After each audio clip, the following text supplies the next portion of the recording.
الحمد لله رب العالمين والصلاة والسلام على خاتم الأنبياء والمرسلين وعلى آله وصحبه أجمعين۔ محترم اسلامی بھائیوں اور بہنوں، اللہ تعالیٰ کا فضل و کرم ہے کہ دلوں کے اعمال کی اس گفتگو میں ہم سن رہے ہیں توکل کے بارے میں۔ بندہ یا بندی، میں اور آپ جب کبھی اللہ کو چھوڑ کر کسی اور سے دل لگاتے ہیں، دل جوڑتے ہیں یا جوڑنے کی کوشش کرتے ہیں، تو یہ چیز ہمارے لیے نقصان کا سبب بنتی ہے، اس لیے کہ دل لگانے کی چیز تو بس اللہ ہے سبحانہ و تعالی۔ اللہ کے علاوہ کسی سے بھی آپ جڑنے کی کوشش کریں گے تو ضرور نقصان سے دوچار ہوں گے۔ ذرا غور کیجئے مخلوق کے بارے میں۔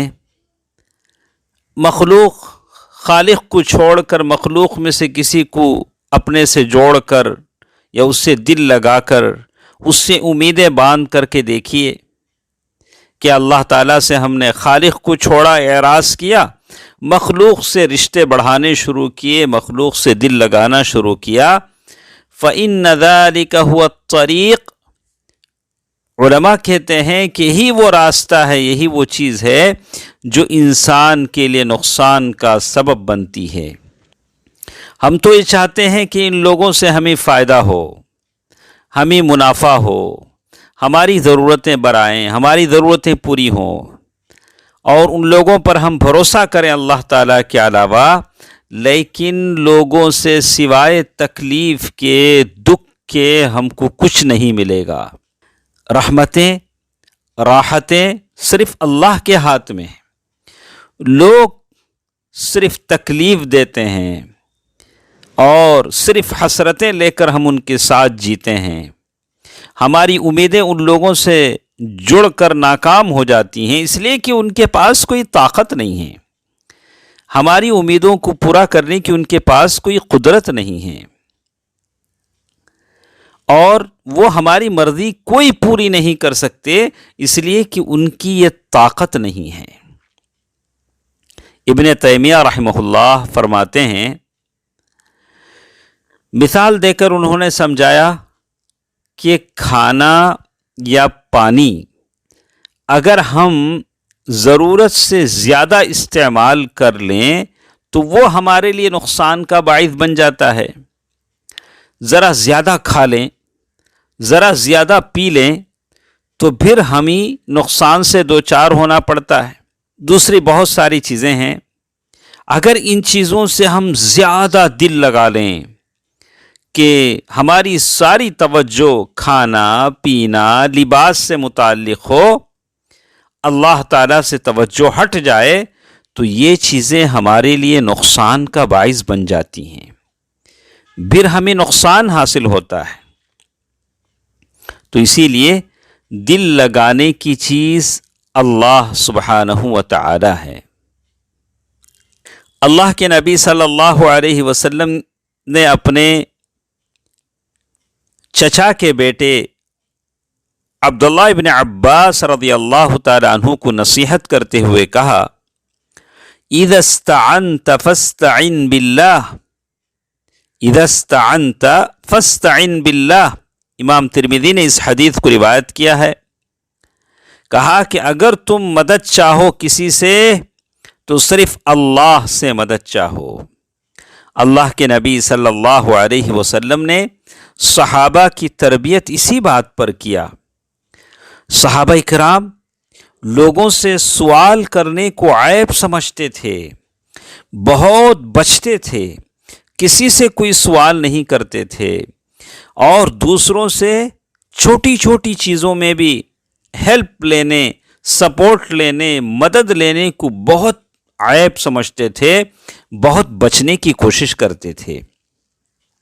جیسے عوف بن مالک الاشجعی رضی اللہ عنہ کی حدیث ہے، اس میں وہ فرماتے ہیں، کنا عند رسول اللہ صلی اللہ علیہ وسلم 9 أو 8 أو 7، اللہ کے نبی صلی اللہ علیہ وسلم کے ساتھ ہم لوگ 9، 8 یا 7 آدمی اللہ کے نبی صلی اللہ علیہ وسلم کے ساتھ بیٹھے ہوئے تھے۔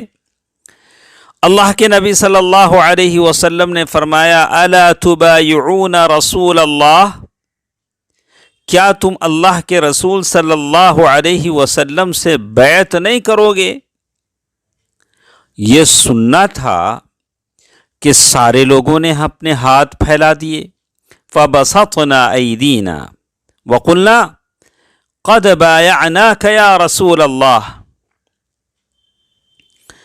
فعلی ما نبایعک۔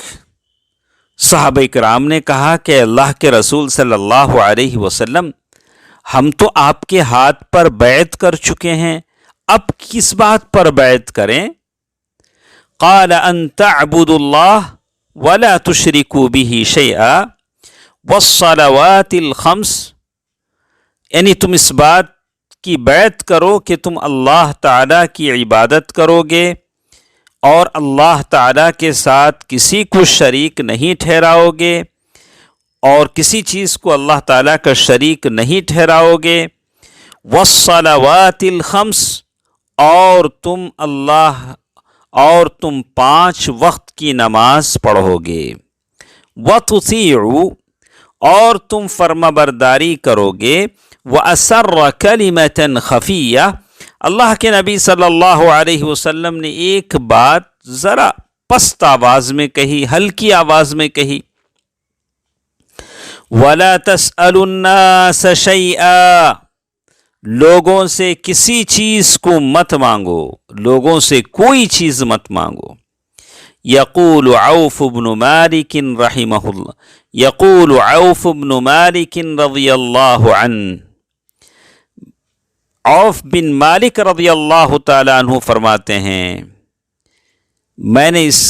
فرماتے ہیں فَلَقَدْ رَأَيْتُ بَعْضَ أُولَئِكَ النَّفَرَ يَسْقُطُ صَوْتُ أَحَدِهِمْ فَمَا يَسْأَلُ أَحَدًا يُنَاوِلُهُ إِيَّاهُ۔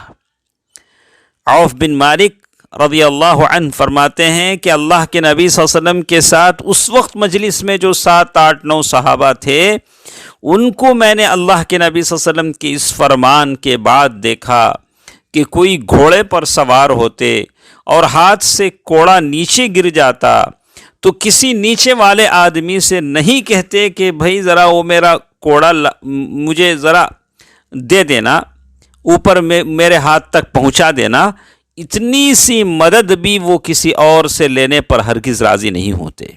فما يسأل احدا يناوله إياه، کسی صحابی کو گوارا نہیں ہوتا کہ کسی کی سپورٹ لیں، کسی کی مدد لیں۔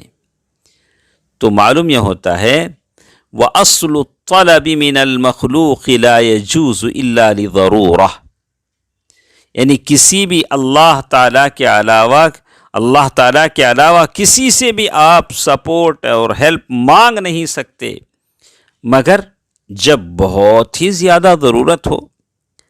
اس کی تفصیل اصحاب الضرورات، یعنی ضرورت مند کون لوگ ہیں، اللہ کے نبی صلی اللہ علیہ وسلم کے ایک صحابی رضی اللہ عنہ کی حدیث میں پوری طرح بتا دیا گیا ہے۔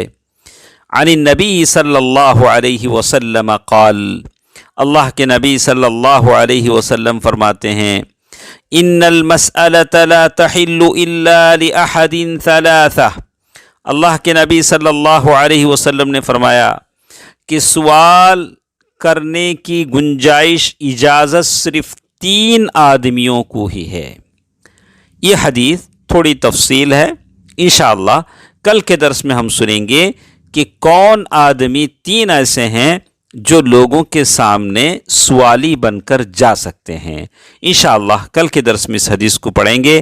اللہ تعالیٰ جو بھی سنتے ہیں اس پر سب سے پہلے مجھے اور پھر آپ کو عمل کرنے کی توفیق دے، آمین۔ والسلام علیکم ورحمۃ اللہ وبرکاتہ۔